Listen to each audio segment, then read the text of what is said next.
As Escrituras não somente revelam a maneira e o objetivo da vinda de Cristo, como também descrevem os sinais que indicam a proximidade deste evento épico.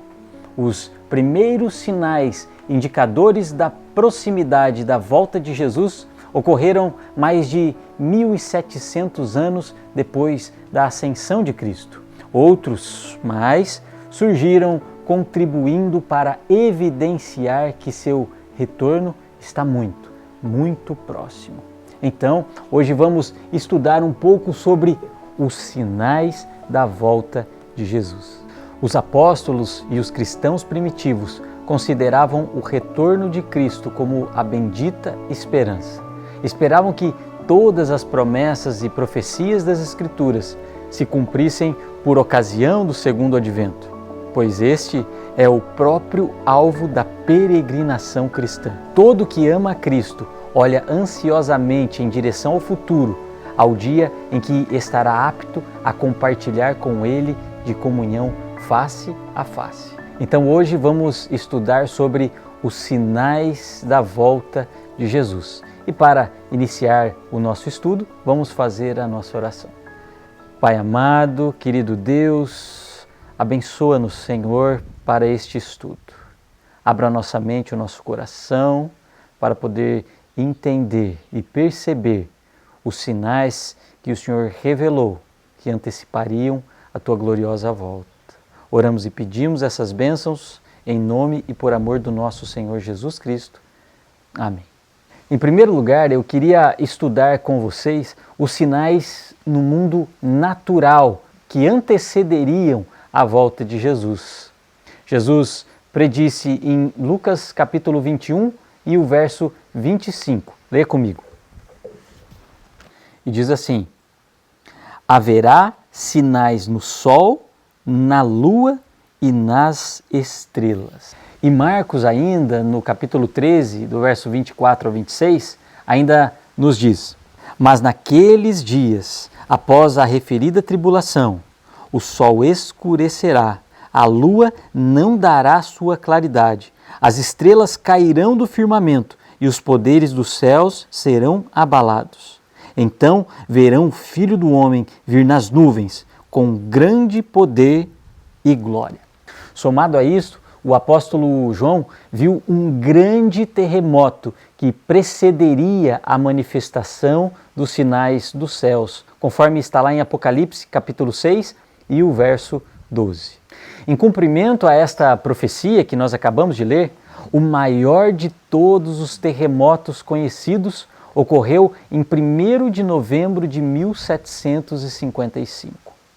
Conhecido como o Terremoto de Lisboa, seus efeitos foram observados na Europa, África e América, cobrindo uma área de mais de 10 milhões de quilômetros quadrados. Seu poder destruidor centralizou-se em Lisboa, Portugal, onde, em questão de minutos, arrasou edifícios públicos e residenciais, causando milhares de mortes. Embora os efeitos físicos do terremoto tenham sido imensos, seu impacto sobre o pensamento da época não foi menor. Muitos que então viviam reconheceram-nos como um sinal do fim e passaram a dar consideração séria ao julgamento de Deus e aos últimos dias. O terremoto de Lisboa apresentou um fator de incremento no estudo das profecias.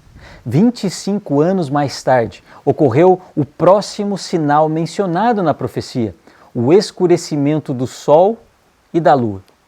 Em cumprimento à profecia de Cristo, o dia 19 de maio de 1780 testemunhou uma extraordinária escuridão na porção do nordeste do continente norte-americano. Rememorando este evento, Timothy Dwight, presidente da Universidade de Yale, disse: o dia 19 de maio de 1780 foi memorável. Candeeiros foram acesos em muitas casas, os pássaros silenciaram e desapareceram, e as galinhas se retiraram para os poleiros. A opinião geral prevalecente era de que o juízo de Deus havia chegado. Samuel Williams, de Harvard, relatou que a escuridão aproximou-se com as nuvens do sudoeste entre as 10 e 11 horas da manhã e prosseguiu até a meia-noite seguinte, variando de intensidade e duração em diferentes lugares. Em algumas localidades, disse ele, as pessoas não conseguiam enxergar o suficiente para ler a escrita comum ao ar livre. Na opinião de Samuel Tenney, a escuridão daquela noite foi provavelmente a maior jamais observada desde que o Todo-Poderoso deu origem à luz. Se todos os corpos celestes luminosos do universo tivessem sido envoltos em nuvens impenetráveis ou eliminados da existência, a escuridão não poderia ter sido mais completa. Ainda, os relatos apontam que entre 8 e 9 horas da noite ergueu-se a lua, mas a escuridão persistiu até a meia-noite. Quando a lua se tornou visível, sua aparência era como a de sangue. João, o revelador, profetizara os extraordinários eventos desse dia. Depois do terremoto, escreveu ele, o sol se tornaria negro como saco de crina e a lua como sangue. Isso está lá em Apocalipse capítulo 6, verso 12. Além desses acontecimentos naturais, meus queridos, tanto Cristo quanto João profetizaram a queda das estrelas, indicando o evento como outro sinal do breve aparecimento de Jesus. Por exemplo, em Mateus capítulo 24 e o verso 29. E tal fato aconteceu. Ocorreu em 13 de novembro de 1833. O mais extraordinário espetáculo de estrelas cadentes de que se há registro. Estimou-se que um observador isolado poderia haver contado, em média, cerca de 60 mil meteoros por hora. O fenômeno foi observado desde o Canadá até o México e do meio do Atlântico até o Pacífico.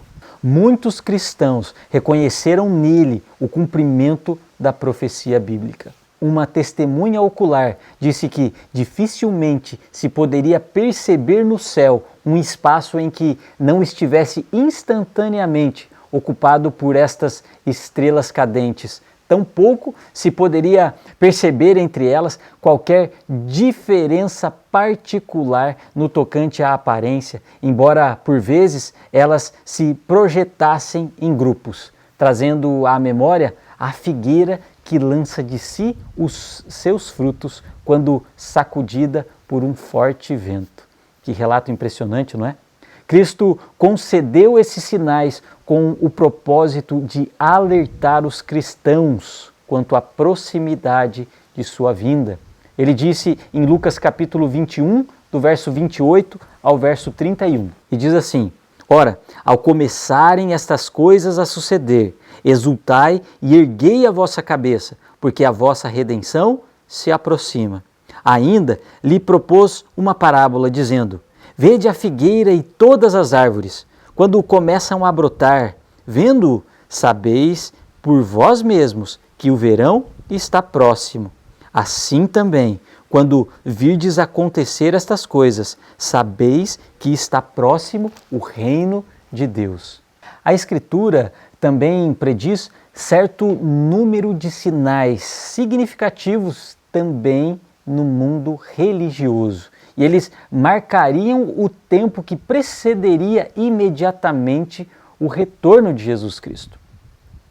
Inicialmente, haveria um grande despertamento religioso. Podemos ver em Apocalipse, no capítulo 14, do verso 6 ao verso 12. Isso ampliaria sobremaneira a pregação do Evangelho. Esses fatos nós vamos estudar em outro momento.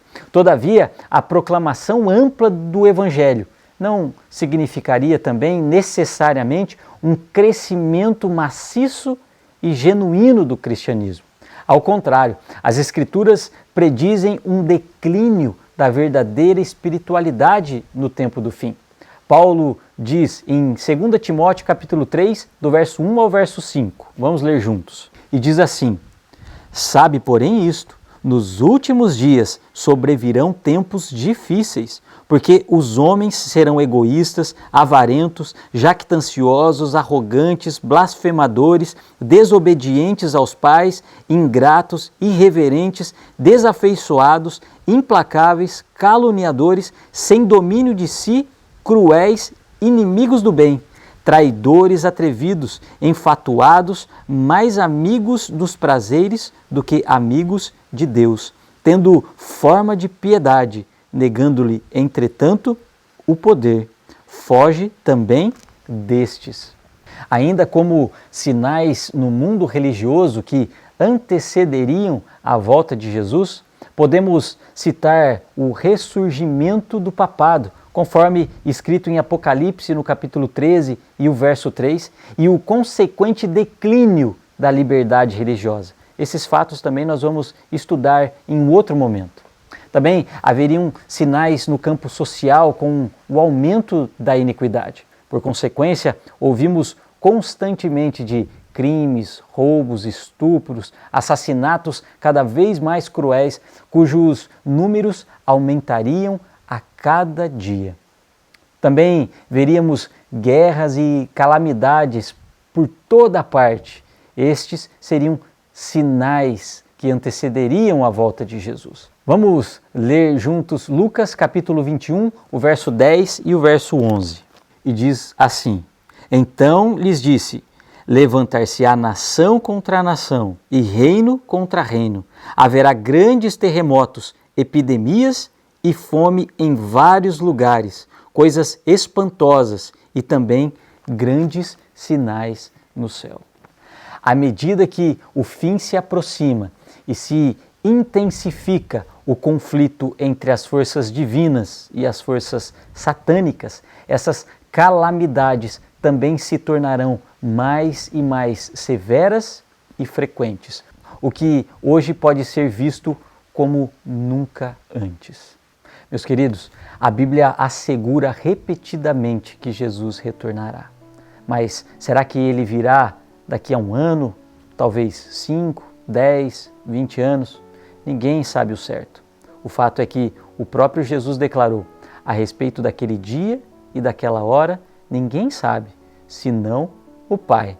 Próximo ao final de seu ministério terrestre, Cristo contou a parábola das 10 virgens, a fim de ilustrar a experiência da igreja nestes últimos dias.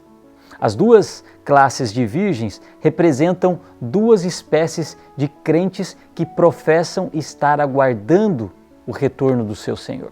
São chamadas de virgens porque professam uma fé pura. Suas lâmpadas representam a palavra de Deus e o óleo representa o Espírito Santo. Superficialmente, ambos os grupos parecem iguais, não é verdade? Ambos saem para encontrar o noivo, ambos possuem óleo em suas lâmpadas e sua conduta não aparenta diferença nenhuma. Todas elas ouviram a mensagem do breve retorno de Cristo e aguardam a sua ocorrência. Mas quando acontece uma aparente demora, então a fé dos dois grupos é provada. Repentinamente, à meia-noite, a hora mais escura da história terrestre, eles ouvem um clamor: eis o noivo, saí ao seu encontro. Isso está lá em Mateus capítulo 25 e o verso 6. Então, torna-se evidente a diferença entre os dois grupos. Algumas pessoas não estão preparadas para encontrar o noivo. As virgens nécias, como a Bíblia diz, não são hipócritas. Elas respeitam a verdade, a palavra de Deus. Entretanto, não possuem o óleo, não foram seladas pelo Espírito Santo, não provaram o seu caráter segundo a imagem do nosso Senhor Jesus Cristo. Esses cristãos se satisfazem com um trabalho superficial e não caíram sobre a rocha, que é Jesus Cristo. Eles possuem uma forma de piedade, mas estão destituídos do poder de Deus. Ao chegar o noivo, somente aqueles que estão prontos entram com ele no salão da festa para celebrar o casamento. E então a porta se fecha. Depois de algum tempo, as virgens nécias que foram comprar mais óleo retornam e clamam: Senhor, abra-nos a porta. Mas o noivo responde: em verdade vos digo que não vos conheço. Quão triste é pensar que, ao retornar à terra, Jesus pronunciará estas mesmas palavras a alguns que ele ama. Ele advertiu, você lembra? Muitos naquele dia hão de me dizer: Senhor, Senhor, porventura não temos nós profetizado em teu nome? E em teu nome não expelimos demônio? E em teu nome não fizemos muitos milagres? Então o Senhor Jesus dirá naquele dia: nunca vos conheci. Apartai-vos de mim, os que praticam tais iniquidades. Isso está em Mateus capítulo 7, verso 22 e 23. Antes do dilúvio, Deus enviou Noé para alertar o mundo antediluviano da destruição vindoura. De modo similar, Deus está enviando a tríplice mensagem angélica que vimos em Apocalipse capítulo 14, do verso 6 ao verso 16, para advertir o mundo e preparar as pessoas para o retorno de Cristo. Todos os que aceitam a mensagem de misericórdia de Deus se regozijarão diante da perspectiva da sua segunda vinda. Pertence-lhes a certeza: bem-aventurados aqueles que são chamados à ceia das bodas do Cordeiro. De fato, Cristo aparecerá segunda vez, sem pecado, aos que o aguardam para a salvação. E eu preciso perguntar para você, meu querido amigo, minha querida amiga: você quer se preparar para estar entre os salvos na segunda vinda de Cristo? Creia nisso, viva isso. Vamos orar? Querido e amado Pai, a volta do nosso Senhor Jesus Cristo está cada vez mais próxima.